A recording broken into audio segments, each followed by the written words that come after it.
ජේසුස් ක්‍රිස්තුස් වහන්සේගේ නාමයෙන් ආදරේ ශැලොන් YouTube channel එකට පිළිගනු ලබනවා. ඉතින් අද මම කෙටි මාතෘකාවක් යටතේ ඔබලාට පොඩි ගැන්වීමක් කරන්න යාවේ තමයි මේ දිනවල ඊශ්‍රායල් ජනතාව අද ඒ පළවෙනි දවස. ඉතින් ඊශ්‍රායල් ජනතාව හනුකා මංගල්‍ය එසේ නැත්නම් සිංහලේ කැපකිරීමේ මංගල්‍ය උන් පවත්වනවා. ඉතින් ඔහු පහනක් පත්තු කළ ජේසුස් වහන්සේගේ ඔවුන් සිතා ඉන්න විදිහට ඉතින් මෙසියස් වහන්සේගේ පැමිණීමට ඔවුන් සූදානම් වෙනවා. ඉතින් ඇත්තම කියනවා නම් මේ මංගල්‍ය කිතුණු අපිටත් වැදගත්. ඉතින් මේක කිතුණු සභාවල ඉතින් ලංකාවේ කිතුණු සභාවල මේ දේ හරියට උගන්වන්නේ නැහැ. නමුත් මම දෙවියන් වහන්සේට ප්‍රශංසා කරනවා. ඒ තමයි මගේ ගුරුවරන්ගේ මාර්ගයෙන් මම මේ දේවල් ඉගෙන ගත්තා. ඒ තමයි පාස්ටර් ලසිත, පාස්ටර් ශාන් මගේ ගුරුවරු දෙදෙනා. ඉතින් මට මේ දේවල් ඉගෙනුව දේවල් ඉතින් මේ YouTube channel එකේ තරුණ තරුණියන්ට සේවය කරන කට්ටියට දෙවියන් වහන්සේ මේ දේ උගන්වන්න කියලා කිව්වා. මේ කෙටි හැඳින්වීමක් දෙන්නේ තමයි හනුකා මංගල්‍ය යන කුමක්ද කියන එක. ඉතින් මේ හනුකා මංගල්‍ය කියලා කියන්නේ හනුකා කියලා කියන්නේ කැපකිරීම.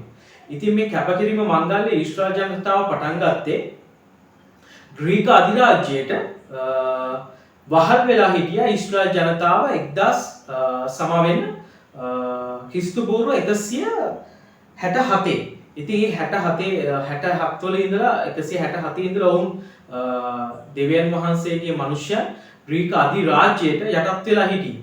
ඉතින් මේ වකවානුව තුලම තමයි ග්‍රීක අධිරාජ්‍ය විසින් දේව මාලිගාවත් යටත් කරගෙන ඔවුන් දේව මාලිගාව අපවිත්‍ර කරමින් සිටියේ. ග්‍රීක අධිරාජ්‍ය විසින් සුවිස්ගේ රූපයක් ගෙනල්ලා ඒ වගේම අපවිත්‍ර පූජා කරමින් අපවිත්‍ර සතුන් පූජා කරමින් දේව මාලිගාව අපවිත්‍ර කරමින් හිටියා. මේ වකවානුව තුල මේ වකවානුව තුල දෙවියන් වහන්සේගේ මිනිසෙක් වන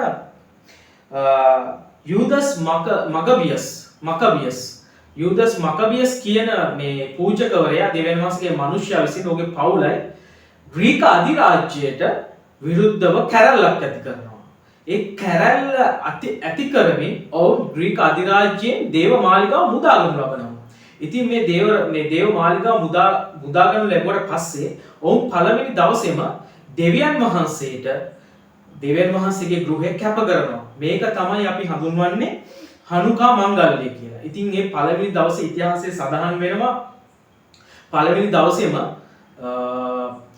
ඔවුන්ට පහන පත්තු කරගන්නවත් තෙල් තිබ්බේ නැහැ කියලා. තෙල් කුලාවක්වත් තිබ්බේ නැහැ කියලා. නමුත් ඔවුන් මේක ඇදහිල්ලේ විශ්වාසයෙන් මේ තෙල් කුලාව පත්තු කරලා ඒ තෙල් කුලාව දාලා දෙවියන් වහන්සේගේ මාලිගාව දෙවියන් වහන්සේට නැවත කැප කරනවා. ඉතින් දවස් 7ක් යනකම් ඒ තෙල් කුලාව නිමුන්නේ නැහැ කියලා කියනවා. තෙල් හිතුන්නේ නැහැ කියලා කියනවා. ඉතින් පහන නිවෙන්නේ නැතුව දැල්ුණා කියලා කියනවා.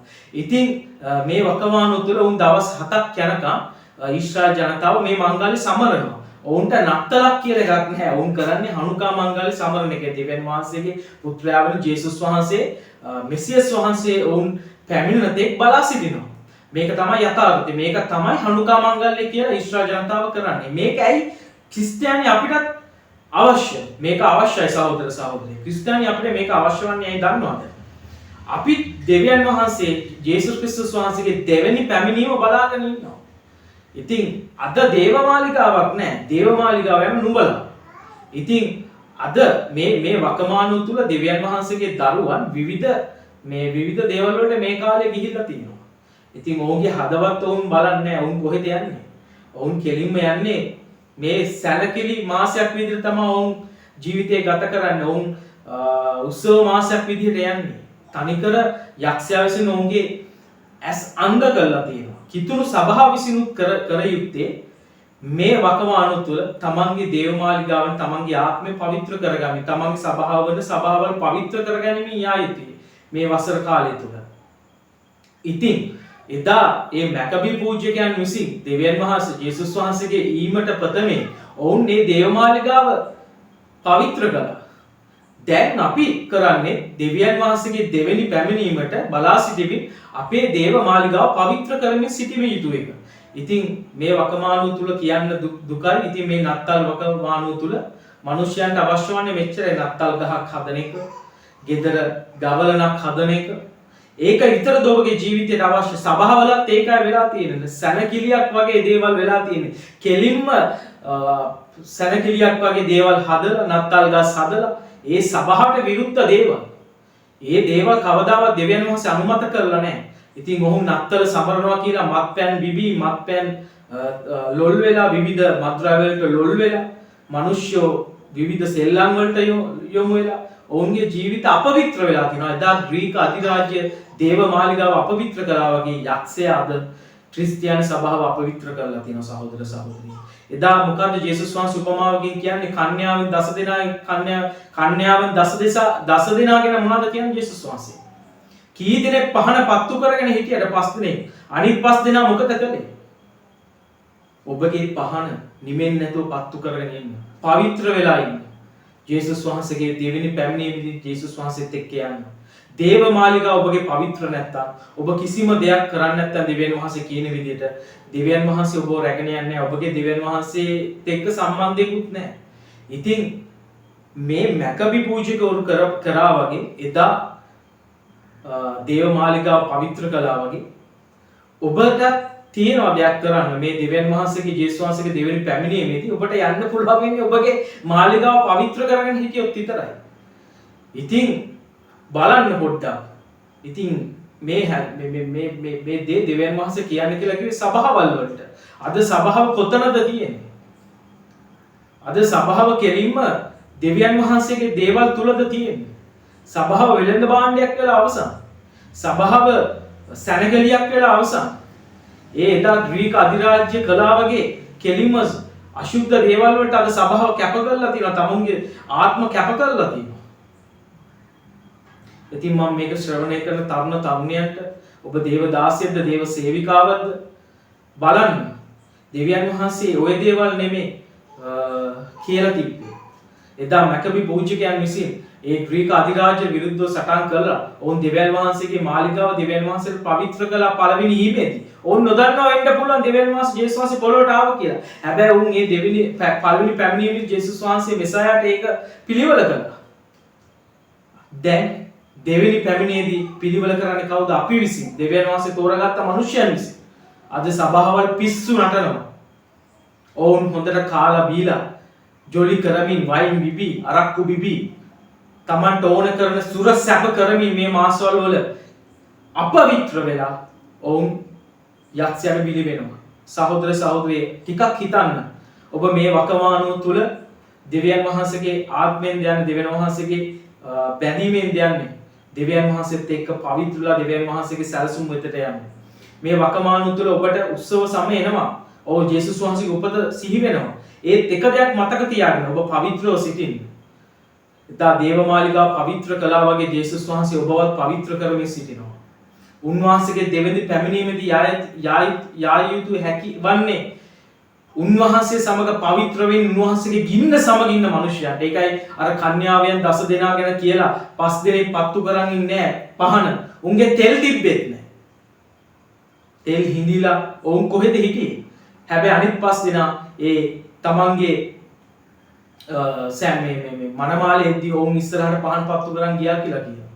ඉතින් තමන් තමා තීරණය කර යුත්තේ. ඔබ ලෝකයේ දේවල් වලට වහල් වෙලාවත් ආත්මික දේට වහල් වෙලා ඉන්නත් බෑ. ඔබ එක්ක ලෝකයේ දේ තෝරගන්න ඕනේ, එක්ක දෙවියන් වහන්සේගේ දේ තෝරගන්න ඕනේ. අද සභාව ඔක්කොම කරන් ඉන්නේ දෙපැත්තක තියාගෙන ඉන්නේ කකුල් දෙක. ලෝකයේ දේ භාගෙට, සභාවේදී භාගෙට. ඒක කරන්න බෑ. දැන් දෙවියන් වහන්සේ පූජකයන්ව නැගිට්ටවනවා. ඒ පූජකයන්ව නැගිට්ටවලා දෙවියන් වහන්සේ මේ වකවානුව තුළ දෙවියන් වහන්සේගේ සභාව පවිත්‍ර කරමින් සිටිනවා. ඒ පූජකයන් නැගිට්ටවලා තියෙන. ඒ පූජකයන් දැන්ටම නැගිටලා වැඩ පටන් ගන්න තියෙන්නේ. ඔබලා හිතන්නේ නැති පූජකයන්, ඔබලා දකින පූජකයන් මේ මතක තියාගන්න. එදා මැකබි පූජකවරු සටන් කළේ මේ විදිහට තමයි. දේවමාලිගාව පවිත්‍ර කළා. උන්වහන්සේ එන කාලේ ළඟයි. දැන් දෙවියන් වහන්සේ සභාව සහ උන්ගේ මිනිස්යන්ව පවිත්‍ර කිරීම සඳහා දෙවියන් වහන්සේගේ විශේෂිත කැඳවීම ලැබපු මිනිස්යන් නැගිටවන කාලය. ඒ නිසා මතක තියාගන්න සහෝදර සහෝදරිය, ඔබ තරුණයෙක්ද තරුණියක්ද, දෙවියන් වහන්සේගේ දාසියක්ද දාසියෙක්ද මතක තියාගන්න. මේ මාසේ අපි ජොලි කරන මාසයක් නෙමෙයි. දෙවියන් වහන්සේගේ නැවත ඊම ගැන ප්‍රීති වන මාසයකුත් නෙමෙයි. දෙවියන් වහන්සේගේ නැවත ඊමට අපි සූදානම් වෙන දෙයක්.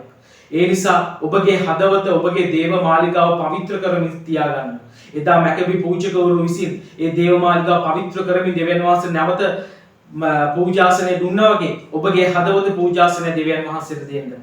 තව එක් කාරණාවක් කියනවා. ජේසුස් වහන්සේ එක තැනකදී කසයක් අරගෙන දේව මාලිගාවට ගිහිල්ලා නුඹලා මාගේ දෙවියන් පියාණන්ගේ ගෘහය මංකොල්ල කනවා කියලා කියනවා. සොරුන්ගේ ගෘහාවක් කරලා කියනවා. ඒ නිසා එදා ඊශ්‍රායල් ජනතාව කාවද ඉල්ලුවේ? හොරෙක්ව ඉල්ලුවේ. හොරෙක්ව ඉල්ලුවේ ඊශ්‍රායල් ජනතාව. බරබ්බාස් ඉල්ලුවේ, ජේසුස් වහන්සේ ඉල්ලුවේ නැහැ. මතක තියාගන්න. ඔවුන් ඉල්ලුවේ හොරෙක්ව. ඒ හොරා ඉල්ලුවා විතරයි. ඔවුන් අවුරුදු 2000කට ඔවුන්ගේ රටවත් නැති වෙලා ගියා. මතක තියාගන්න ඒක හොඳින්. යේසුස් වහන්සේ මොකද්ද කියන්නේ? බැටළු පැටවන යහපත් බැටළු වෙනේරාගේ එකේ මම යහපත් බැටළු වෙනේරා. සොරා එන්නේ සොරකම් කරන්නට. ඒ නිසා ඔයගොල්ලන්ගේ ආත්ම සොරකම් කරන්න දෙන්න එපා. යේසුස් වහන්සේගේ නාමයෙන් ආදරෙන් යක්ෂයාට. ඔබ කර යුත්තේ දෙවියන් වහන්සේගේ ගෘහය පවිත්‍ර කරමින් මේ දෙවියන් වහන්සේගේ පැමිණීමට සූදානම් වෙන සහෝදර සහෝදරිය. මේ ඊම හුඟක් ළඟයි. ඊම හුඟක්ම ළඟයි. දෙවියන් වහන්සේ නැවත පැමිණෙනවා සහෝදර සහෝදරිය. ඔබට පෙනී ඔබගේ වටපිටාවේ ඉන්න මිනිස්සු කකා බිබි විනෝදයෙන් ඉන්නවා. නෝවාගේ දවසෙත් ඒක තමයි වුනේ. නෝවාගේ දවසෙත් කකා බිබි හිටියා සෙනෙහවන්තය. නමුත් දැන් දෙවියන් වහන්සේ දා මැකබි පූජකයන් නැගිට්ටෝ වගේ මේ කාලේ වකවානුව තුල දෙවියන් වහන්සේගේ දාස දාසියන් නැගිට්ටෝලා තියෙනවා. ඔවුන් නැගිට්ටෝලා දෙවියන් වහන්සේ බලවන්ත විදිහට පාවිච්චි කරන විශේෂයෙන් තරුණයෝ දෙවියන් වහන්සේ කැඳවන්න යනවා. ඒ නිසා එදා ඊශ්‍රායල් ජනතාව හොරා බරබ්බාස් ඉල්ලුවා වගේ ඔබ කවදාවත් යක්ෂයා ඉල්ලගෙන යන්න එපා. ජේසුස් වහන්සේ ඉල්ල ගන්න. මොකද වෙන්නේ නැත්තම් ඔයගොල්ලන්ගේ ආත්මෙන් නැති වෙනවා. ඒ නිසා ජේසුස් වහන්සේ ඉහළ අවකාශයට එද්දී උන්වහන්සේ සමග යන්න ලෑස්ති වෙලා ඉන්නවා අපි හැමදෙනාම. එදා මැකබි පූජකයන් පහන පත්තු කළා වගේ අපේ ආත්මික ජීවිතේ අපේ ආත්මික කාරණාත් අපේ ආත්මේ ජේසුස් දෙවියන් වහන්සේගේ ආත්මේ බලයෙන් අපි දල්වලා ඉමු. ඒ නිසා මම හිතනවා මේ කෙටි හැඳින්වීම බලන්න තේරෙන්න ඇති කියලා.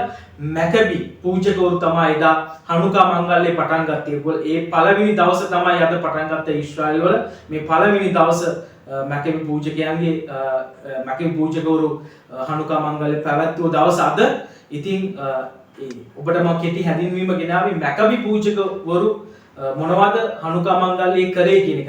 ඒ කියන්නේ හනුකා මංගල්‍යය කියන්නේ කුමක්ද කියන එක. ඉතින් ඒක මම හිතුවා ඔයගොල්ලන්ට වැටහෙන්නේ නැති කියලා. ඒක කිතුණු සමාජයට වැදගත් වෙන්නේ නැති කියලා මම ඔයගොල්ලන්ට හඳුන්වලා දුන්නා. ඉතින් මම හිතනවා දෙවියන් වහන්සේ තුලට එන්න. මේ වකවානුව තුල ගොඩක් දේවල් සභාව ඈත් වෙලා යනවා. ඒ නිසා ඔබ සභාව තුල දෙවියන් වහන්සේගේ ආත්ම තුලටත් එන්න. දෙවියන් වහන්සේ සමහරක් සභාව විනිශ්චය කරන්නේ නැහැ. ඒවා විනිශ්චය කරයි දෙවියන් වහන්සේ. ඒක මනුෂ්‍යයන් විනිශ්චය කරන්නේ නැහැ. ඒක දෙවියන් වහන්සේ විනිශ්චය කරන්නේ. ඒ නිසා ඔබගේ අතේ තමයි තීරණය තියෙන්නේ. ඒ නිසා දෙවියන් වහන්සේ වෙතට ලං වෙන්න. මේ උත්සව කාලේ ලෝකයේ දේවල් වල මේ ආත්මික දේට ඇලුම් වෙන්න. ඔයාලා හැමෝටම ජේසුස් පිහිටයි.